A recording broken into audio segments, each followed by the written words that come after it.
In Rafah, Gaza, numerous armed Hamas fighters find themselves ensnared within a network of tunnels, prepared to engage Israeli forces. During the ongoing conflict in Gaza, Israel has focused on rooting out militants and dismantling Hamas's vast tunnel infrastructure, which has served as a refuge for fighters and weaponry. The plan aimed to isolate different sections of this subterranean maze from each other. However, following Israel's partial retreat under a ceasefire negotiated by the United States last month, those militants still on the front lines are now confined underground, facing limited escape routes and depleting resources. The close quarters between these militants and Israeli soldiers have sparked worries about the potential for unintended confrontations. Talks are underway for Rafah fighters to disarm in exchange for safe passage as part of Trump's Gaza peace plan. And the Israeli military chief insists the trapped militants should be killed, not deported. Here's all you need to know.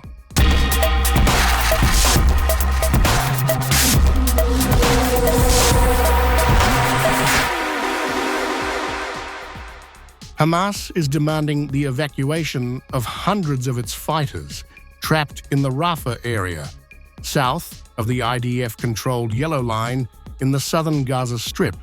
According to reports, initiatives are in progress to extricate the final contingent of Hamas militants ensnared in the Rafah region of Gaza, which is currently under Israeli control. This plan entails the militants relinquishing their arms in return for a secure passage to different areas within the enclave.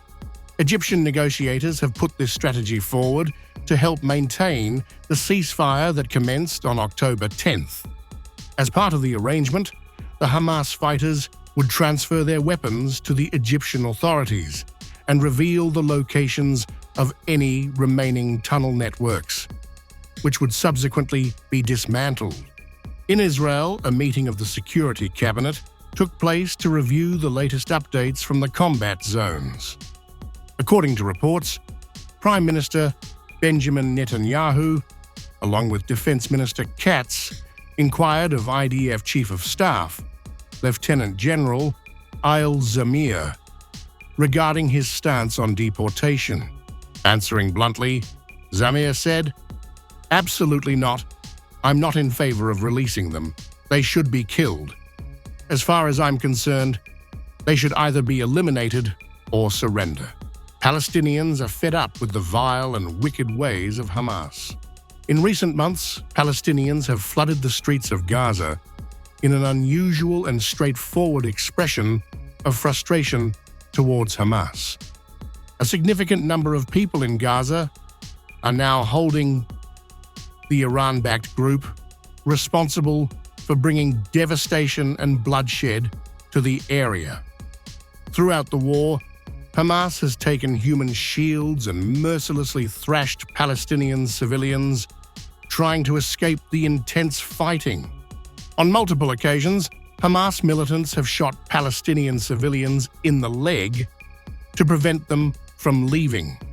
Hamas not only uses civilians in general, but militants reportedly insist their own families stay with them in homes, calling on them to die alongside. Desperation and war have eroded social structures in Gaza. Since the onset of the conflict, Hamas has significantly diminished its military strength and lost the unchallenged authority it had over Gaza.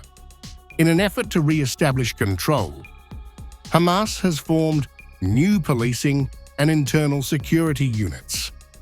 Hamas has also resorted to severe enforcement methods, violent crackdowns, and even public executions.